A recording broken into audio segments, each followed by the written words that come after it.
রাতের অন্ধকারে বিজেপি কর্মীর দোকানে অগ্নিসংযোগ, পুড়ে ছাই রাজু সাহার মাংসের দোকান। ষড়যন্ত্র করে মাংসের দোকানে আগুন ধরিয়ে দেওয়ার অভিযোগ। তৃণমূলের বিরুদ্ধে অভিযোগ রাজু সহ বিজেপি কর্মীদের। 72 ঘন্টার মধ্যে অভিযুক্তদের গ্রেপ্তারির দাবি জানানো হচ্ছে। পশ্চিম মেদিনীপুরে চন্দ্রকোনার ঘটনায় রীতিমতো শোরগোল। রাতের অন্ধকারে বিজেপি কর্মীর দোকানে অগ্নিসংযোগের ঘটনা। এই মুহূর্তে আমরা যে ছবি দেখাচ্ছি, চন্দ্রকোনার ছবি, রিপাবলিক বাংলাতে ফার্স্ট অন।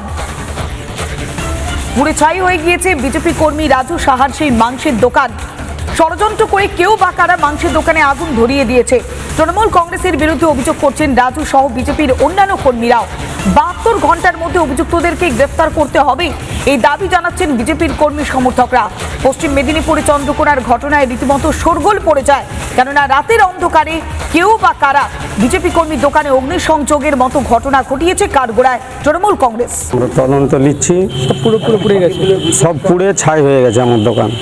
এই দোকানের উপরে কি এই দোকানের উপরে সংসার চলে আমার জমি জায়গা বেশি নেই, কিছুই নাই, 2 কাঠা জমি আছে।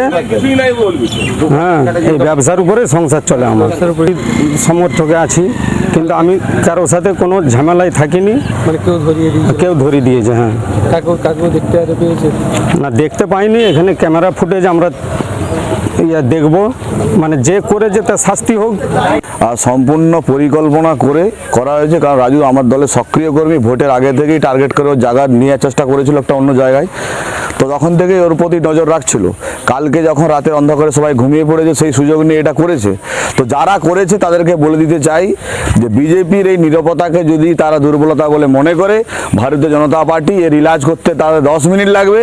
কিন্তু যেহেতু আমরা শৃঙ্খলাবদ্ধ রাজনৈতিক দলের কর্মী, আমরা 72 ঘন্টা সময় দিচ্ছি প্রশাসনকে, পুলিশকে, যে 72 ঘন্টা সময়ের মধ্যে যদি প্রকৃত দোষীকে চিহ্নিত করে গ্রেপ্তার করা না যায়, তাহলে গণতান্ত্রিক পদ্ধতি মেনে যা করার আমরা তাই করব।